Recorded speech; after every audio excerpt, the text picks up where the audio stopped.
ओम शांति। आज भट्टी का दिन है 18 और मुरली है 14 नवंबर 1987 की। मुरली की हेडिंग है पूज्य देवात्मा बनने का साधन पवित्रता की शक्ति। और वैसे ये वाली मुरली लगभग साल पहले हम सभी सुन चुके हैं, इसका टेस्ट भी दे चुके हैं। जो पूरी भट्टी पवित्रता की मुरलियों पर चली थी तो उसमें से ये भी एक मुरली थी। तो पूज्य देवात्मा बनने का साधन पवित्रता की शक्ति। बाबा ने कहा ये रूहानी महफिल विचित्र अलौकिक महफिल है। ये रूहानी महफिल विचित्र अलौकिक महफिल है।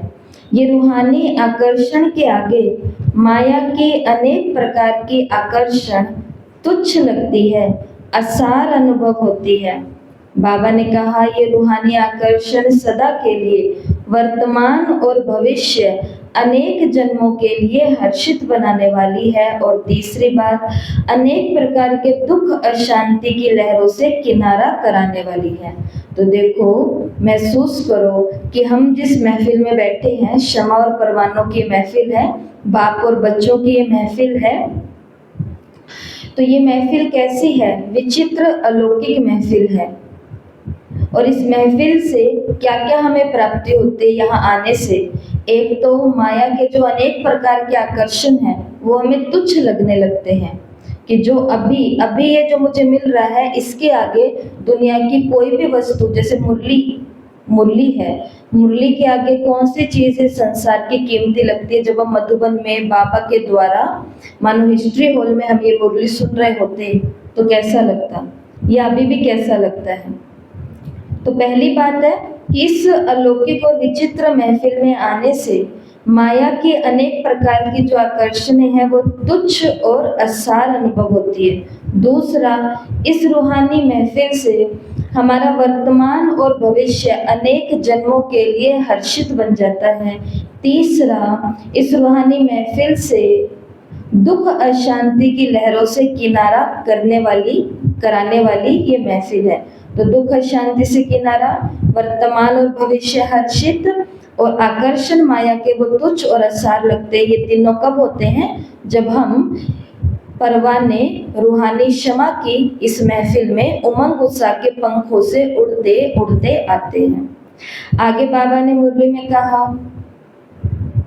पवित्रता पवित्र निशानियों के सिंबल व सूचक है। लाइट का ताज जो सब पर चमक रहा है, सभी के ऊपर चमक रहा है।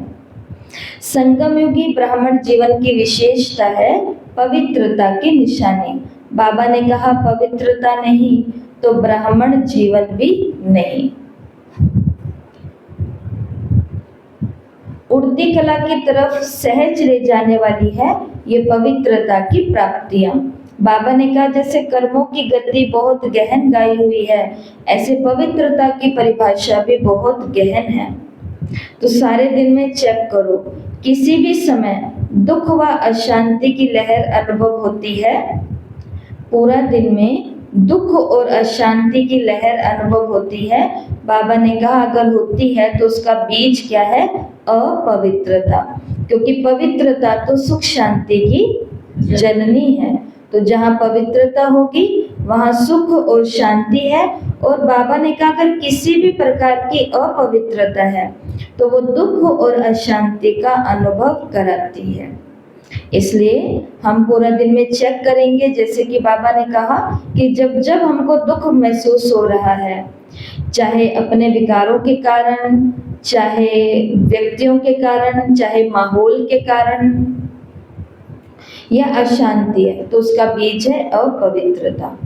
चाहे मुख्य विकारों के कारण हो या विकारों के सूक्ष्म रूप के कारण हो, पवित्र जीवन अर्थात दुख शांति का नामो निशान नहीं। बाबा ने कहा ब्राह्मण जीवन हर सेकंड सुखमय जीवन है। कभी साधारण रीति में भी ऐसे बोल भी देते हैं या अनुभव भी करते हैं। कौन से बोल देते हैं? ब्राह्मणों के संकल्प व मुख में ये शब्द कभी भी नहीं होना चाहिए कि इस बात के कारण या इस व्यक्ति के व्यवहार के कारण मुझे दुख होता है। तो बाबा ने कहा ये बोल, साधारण बोल, कभी भी पवित्र ब्राह्मण जीवन के बोल नहीं है। चाहे दुख का नजारा भी हो, लेकिन जहाँ पवित्रता की शक्ति है वो कभी दुख के नजारे में दुख का अनुभव नहीं करेंगे, लेकिन दुख है, दुख का नजारा है, लेकिन उस दुख के नजारे में भी दुख का अनुभव नहीं करेंगे, बल्कि इसके बजाय क्या होगा, दुख हरता सुख करता बाप समान, दुख के वायुमंडल में दुख में व्यक्तियों को सुख शांति के वरदानी बन सुख शांति की अंजलि देंगे। मास्टर सुख करता बन दुख को रूहानी सुख के वायुमंडल में परिवर्तन करेंगे। इसको ही कहा जाता है दुख हरता और सुख करता। बाबा ने कहा नजारा कौन सा होगा, दुख का होगा, लेकिन दुख के नजारे में वो दुखी ना होकर के, बल्कि जो व्यक्ति दुख का अनुभव कर रहे हैं तो स्वयं बाप समान दुख हरता सुख करता बनकर उन्हें सुख शांति की अंजलि देंगे और उस वायुमंडल को परिवर्तन करेंगे। अभी पीछे गुरु पूर्णिमा गई है तो परसों, तो गुरु कौन होता है? गुरु कोई अलग से प्रकट हुआ इंसान तो या देवता तो नहीं होता, या कोई फरिश्ता तो नहीं होता। गुरु कौन होता है? हमारी तरह एक साधारण इंसान ही होता है, जिसको हम क्या उपाधि दे देते हैं कि फला तो मेरे गुरु हैं, वो तो मेरे गुरु हैं। वो गुरु कैसे बने? जैसे कि एक कुआं है, कुएं के अंदर कोई गिर रहा है, गिरने वाला भी कौन है? एक व्यक्ति है। वो तो गिर गया उस कुएं के अंदर और अंदर से आवाज लगा रहा है बचाओ बचाओ बचाओ। कई लोग वहां से गुजर रहे हैं, लेकिन किसी के अंदर उस कुएं में कूदने की हिम्मत नहीं है। लेकिन एक व्यक्ति, जो भी उस व्यक्ति की तरह एक नॉर्मल व्यक्ति ही है, वो उस कुएं में उतरा है। किसके लिए?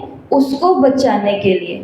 गुरु में और साधारण व्यक्ति में बस इतना ही फर्क है कि एक डूब चुका है, डूब रहा है, और दूसरा उस कुएं में उतरा है उसको बचाने के लिए। बाबा ने कहा दुख सबको ही होता है, दुखी दुनिया सभी के लिए होती है, और दुख के नजारे भी, कहीं बाढ़ आती है तो बाढ़ सबके लिए आती है, भूकंप आता है तो भूकंप सबके लिए आता है। लेकिन उस वेला में भी कोई है जो केवल परेशान और दुखी और हताश हो रहे हैं, और उस समय भी कोई है जो बैठ करके भगवान को याद कर रहे हैं, या फिर ज्ञान की भाषा में हम कहें कि मास्टर दुख हरता सुख करता बन करके सबको सकाश दे रहे हैं। जबकि तकलीफ में वो खुद है। मम्मा खुद बीमार थे, लेकिन फिर भी वो औरों को क्या देते थे?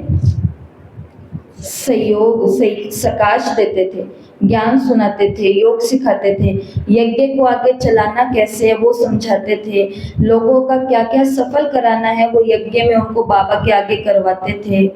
ये सब कुछ तो दुख के नजारा तो था, लेकिन फिर भी मास्टर दुख हरता सुख करता बाप समान बन दुख में व्यक्ति को सुख शांति की अंजलि देंगे, उस वायुमंडल को परिवर्तन करेंगे। और ये किस आधार पर होता है? बाबा ने कहा पवित्रता के आधार पर, क्योंकि पवित्रता ही सुख शांति की जननी है। बाबा ने दो चीजों में अभी भेद किया, एक है साइंस की शक्ति और दूसरी है साइलेंस की शक्ति। बाबा ने कहा साइंस की शक्ति अल्पकाल के लिए किसी का भी दुख दर्द समाप्त कर लेती है। साइंस ने क्या बनाई? दवा बनाई। तो बहुत तेज दर्द हो रहा है, बहुत तेज सिर दुख रहा है, और एक गोली खाई और सिर दर्द क्या हो जाता है? ठीक हो जाता है। अल्पकाल के लिए दुख और दर्द को समाप्त कर देती है साइंस की शक्ति। तो बाबा ने कहा पवित्रता की शक्ति अर्थात साइलेंस की शक्ति क्या दुख दर्द को समाप्त नहीं कर सकती? जब साइंस की शक्ति कर सकती है तो बाबा ने कहा क्या साइलेंस की माना पवित्रता की शक्ति नहीं कर सकती? साइंस की दवाई में अल्पकाल की शक्ति है, तो पवित्रता की शक्ति में, पवित्रता की दुआ में कितनी बड़ी शक्ति है। बाबा ने कहा समय प्रमाण जब आज के व्यक्ति दवाइयों से कारणे अकारणे तंग होंगे, बीमारियां अति में जाएंगी, उस समय पर आप पवित्र देव देवियों के पास दुआएं लेने के लिए आएंगे कि हमें दुख अशांति से सदा के लिए दूर करो। मुरली के अंदर बाबा ने कहा जैसे जिस्मानी डॉक्टर्स और जिस्मानी हॉस्पिटल समय प्रति समय बढ़ते भी जाते हैं, फिर भी डॉक्टर्स को भी फुर्सत नहीं, हॉस्पिटल में स्थान नहीं, रोगियों की सदा क्यू ही लगी हुई होती है, जहां भी जाओ रोगियों की लाइन लगी हुई होती है। ऐसे ध्यान से सुनना, ऐसे आगे चल हॉस्पिटल्स व डॉक्टर्स के पास जाने का, दवाई करने का चाहते हुए भी नहीं जा सकेंगे। मेजॉरिटी निराश हो जाएंगे तो क्या करेंगे? जब दवा से निराश हो जाएंगे तो कहाँ जाएंगे? जब सारे दरवाजे बंद होते हैं ना, ये ओम शांति में भी कब आते हैं हम? दुखी हो गए एकदम। और किसी को कहते रहो आप आया करो, अरे कभी कभी तो आया करो, ऐसे बोलते बोलते बहनें बोलना ही छोड़ देती है फिर। हाँ, कुछ भी कारण देते हैं पर वो आते नहीं। और एक दिन अचानक से कोई दुख का पहाड़ गिरता है और जब लगता है कहीं से भी अब कुछ नहीं होगा तो फिर भाग के आते हैं। तो बाबा ने कहा उस समय इन देव और देवियों का कर्तव्य ये बोलना नहीं है उनको कि आ गए ना हमारे पास, देखा अब आना ही पड़ा। हमारे बिना नहीं सरा ना, नहीं, पहले आ जाते तो दुखी नहीं होता। वो तो उनका भी मन बोल रहा होता है बार बार, लेकिन देवियां आत्मा ऐसा नहीं बोल सकती। उस समय वो बैठी है वहां पर अपना कर्तव्य करने के लिए। और कर्तव्य क्या है कि आए, अब इनको कैसे भी करके इनका मन हल्का हो और दुख और अशांति इनके जीवन से दूर हो जाए, तो उनके लिए योग भी करेंगे, उनको भोग टोली प्रसाद भी खिलाएंगे, सब कुछ होएगा। एक माता जी के पति का हार्ट का ऑपरेशन होना था, शरीर इतना कमजोर था कि डॉक्टर ने मना कर दिया कि नहीं होगा, लेकिन अगर नहीं होगा तो जीवन भी इनका नहीं बचेगा, ऐसी परेशानी हो गई थी। और शहर से दूसरे शहर में उनको रेफर कर दिया गया था। अब आपको पता है दूसरे शहरों में जाएंगे और कई कई दिनों तक ऐसे बैठे रहेंगे तो कितना सारा पैसा भी चला जाता है और परेशानी तो होती है। तब फिर उनका मानो अपनी बहन जी के पास फोन आया, योग करना, ये करना, वो करना, सब कुछ हुआ और वो एकदम अच्छे होकर के आ गए। और उस समय उनको बोला था कि जब आप एकदम ठीक हो जाओगे तो आप बाबा के घर आना, ऐसा उनको बोला था। हाँ जरूर, उस समय तो मरता क्या नहीं करता, बिल्कुल आएंगे, सब कुछ करेंगे। और आज उस बात को लगभग 8-9 महीने हो गए और वो नहीं आए भी नहीं, बाबा को थैंक्स गिविंग भी नहीं किया, धन्यवाद भी अर्पण नहीं किया, यज्ञ के अंदर कुछ अपना भाग्य भी नहीं बनाया, कुछ भी नहीं। कल फिर से वे आते हैं और वे आकर के फिर से सेम परेशानी। कौन सी परेशानी? फिर से पति को वही हार्ट की प्रॉब्लम, फिर से डॉक्टर ने कह दिया शरीर में ताकत नहीं, फिर से दीदी भोग एक्स्ट्रा दो, दीदी ये एक्स्ट्रा दो, दीदी योग एक्स्ट्रा करो। पर ऐसा हम करते हैं तो हम भगवान के आगे अपना क्या चार्ट बनाते हैं? दीदियों का तो काम ही है, भाइयों का तो काम ही है, ब्राह्मणों का तो काम ही है सबको दुआ देना, लेकिन वो करने के बाद में वो हमारे लिए कुछ मायने भी रखता है, वो भगवान, वो ब्रह्मा बाबा, वो घर, तो ये भी तो हमको बताना पड़े ना। बाबा ने कहा लास्ट में ऐसा समय आएगा जब डॉक्टर्स भी बहुत सारे होंगे, हॉस्पिटल भी बहुत सारे होंगे, दवाइयाँ भी बहुत सारी होंगी, लेकिन जा नहीं सकेंगे। और ये कब हुआ था? देखा ना, वो ड्रामा ने सबको एक बारी डेमो दिया हुआ है और गए वहां पर और कुछ पकड़ में आ गया तो बड़ा मुश्किल था वापस घर आने तक आना। ये भी भाग्यशाली थे जो वापस घर आकर के पूरा ट्रीटमेंट लेकर के अच्छे हो गए। बीते हुए हैं, वो यहाँ बैठे भी हैं अच्छे भले, क्योंकि भगवान को आपसे कुछ कार्य लेने थे और आपने उसको पकड़ करके भी रखा। बाबा ने कहा निराश हो जाएंगे तो कहाँ जाएंगे? आप लोगों के पास भी क्यों लगेगी, भीड़ लगेगी। जैसे आपके जड़ चित्तर और बाप के जड़ चित्रों के सामने जाके कहते, क्या कहते, ओ दयालु दया करो, दुआ और दया मांगते हैं ना।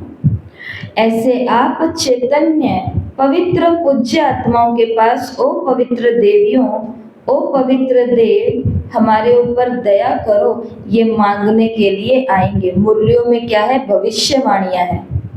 वो बड़े घर में एक पर्चा लगा हुआ है, उसमें लिखा हुआ है भविष्यवाणियां, आकाशवाणी, जो भगवान ने मुरलियों में बताई। तो ये क्या है, भविष्यवाणी, कि समय ऐसा आएगा और उस समय लोग आपके पास आएंगे, क्यों लगेगी, और वो दया और दुआ मांगने के लिए आएंगे। आज अल्पकाल के सिद्धि वालों के पास भी तो शफा लेने, सुख शांति की दया लेने के लिए कितना भटकते रहते हैं। समझते हैं दूर से दृष्टि पड़ जाए, तो आप परमात्मा विधि द्वारा सिद्धि स्वरूप बने हो। जब अल्पकाल के सारे समाप्त हो जाएंगे तो कहाँ जाएंगे। व्यक्ति कोशिश करता है कि अल्पकाल से ही दवाइयां ले लेके हमारा काम चल जाए, लेकिन लास्ट में जब पता है कि ऑपरेशन से सब कुछ सही होना है, तो फिर लास्ट में तो ऑपरेशन कराया ही जाएगा ना। वही बात है, बाबा ने कहा जब अल्पकाल के सारे सहारे समाप्त हो जाएंगे तो कहाँ आएंगे, आप परमात्मा विधि द्वारा सिद्धि स्वरूप आत्माओं के पास आएंगे। और लास्ट में बाबा ने मुरली में बोला, लेकिन आप पवित्र आत्माएं सदा सिद्धि स्वरूप है, सदा की प्राप्ति कराने वाली है। सिर्फ चमत्कार दिखाने वाली नहीं हो, लेकिन चमकती हुई ज्योति बिंदु आत्मा बनाने वाली हो, अविनाशी भाग्य का चमकता हुआ सितारा बनाने वाली हो। बहनों ने कोई चमत्कार करके दिखाया आज तक कि आप दीदियों के पास गए और दीदियों ने कोई चमत्कार करके दिखा दिया, लेकिन उन्होंने हमें चमकीली ज्योति बिंदु आत्मा हो इसमें रहना सिखा दिया। ये चमत्कार कहते हैं दुनिया में भी कि वो चमत्कार नहीं, असली चमत्कार क्या है कि कोई मरे हुए को जीवन मिल जाए। जैसे गणेश जी का ही वो गीत आता है कि एक भजन आता है कि देवी का आता है, अंधे को आंख दे, कोड़ी को काया, गणेश जी की आरती है ना। तो असली चमत्कार ये होते हैं। उधर बताया कि किसी को ये मिल गया, किसी को ये मिल गया, किसी को ये मिल गया, लेकिन जीवन की सुख शांति और मनुष्य जीवन का लक्ष्य जो चित्र हमारे सामने लगा हुआ है। तो बाबा ने कहा आप कौन हो, इसलिए ये सब सहारे अब थोड़े समय के लिए, आखिर आप पवित्र आत्माओं के पास से अंजलि लेने के लिए आएंगे। तो क्या इतनी दुआओं का स्टॉक जमा है? जो भगवान ने कहा कि क्यों लग जाएगी, लाइन लग जाएगी आपसे सुख शांति लेने वालों की, दुआ लेने वालों की। तो क्या इतनी दुआ का स्टॉक जमा है? दुआ कौन दे सकता है? जिसके पास पहले दुआएं हो, और दुआएं होंगी किनके पास? जिन्होंने अपने जीवन काल में अनेकों का भाग्य बनाकर अनेकों की सेवा करके भगवान की दुआएं, लोगों की दुआएं, यज्ञ की दुआएं, सबकी दुआएं पहले जमा करके रखी हैं, वही आत्माएं लास्ट में औरों को दुआएं दे सकती हैं। तो क्या इतना दुआओं का स्टॉक जमा किया है? वह अपने लिए भी अभी तक दुआ ही मांगते रहते हैं।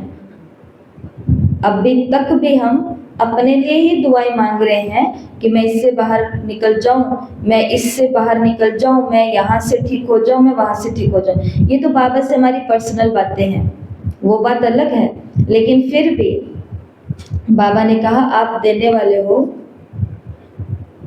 तो मांगने वाले फिर दाता कैसे बनेंगे? ये बहुत समय की जमा की हुई शक्तियां ही अंत में काम आएंगी। तो समझा पवित्रता की गुह्य गति क्या है? पवित्रता जननी है, चाहे संकल्प से, चाहे वृत्ति से, वायुमंडल से, वाणी से, संपर्क से सुख शांति की जननी बनना, इसको कहा जाता है पवित्र आत्मा। मेरे विचारों में भी सुख शांति है, मेरे वृत्ति में भी सुख शांति है, मैं जिस वायुमंडल में रहती हूँ वहाँ पर भी सुख शांति है, मेरी वाणी से भी औरों को सुख शांति मिलती है। और जो जो लोग मेरे संपर्क में आते हैं वो भी क्या महसूस करते हैं कि इनके पास होते हैं तो भाई हमें सुख शांति महसूस होता है। तो बाबा ने कहा अर्थात इसको कौन सी आत्मा कहा जाएगा? पवित्र आत्मा कहा जाएगा। इसके विपरीत अगर हमें अपने विचारों में भी दुख अशांति महसूस हो रहा है, मेरा तो मन बहुत बेचैन है, मेरा दिमाग बहुत डिस्टर्ब हो रहा है, हमारा वायुमंडल भी हमने अपना इर्द गिर्द कैसा बना के रखा है, भारी बना के रखा है, दुख और अशांति वाला। हमारी वाणी से भी हम सबको दुख और अशांति दे रहे हैं। और अगली बात क्या कही कि हमारे संबंध संपर्क में आने वाला व्यक्ति भी जब हमसे छूटता है तो उसको क्या महसूस होता है कि एक तो ये जिस दिन दिख जाते हैं ना, उस दिन मेरा दिन ही खराब हो जाता है। इनका और कोई काम ही नहीं है, इनको एक ही बात लेकर के बैठनी है, इनको वही फालतू बातें मेरे से पूछनी है। तो मतलब हम अपने वाणी से, संपर्क से, वृत्ति से और वायुमंडल में सब जगह अगर दुख है, शांति का ही महसूस कर रहे हैं और करा रहे हैं तो हमको पवित्र आत्मा कहा जाएगा? नहीं कहा जाएगा। और लास्ट का पॉइंट है, इसलिए कायदे में ही फायदा है। कायदे में रहेंगे तो क्या होएगा? फायदा होगा। कायदे में नहीं रहेंगे तो नुकसान हो जाएगा, पता किसी को नहीं चलेगा।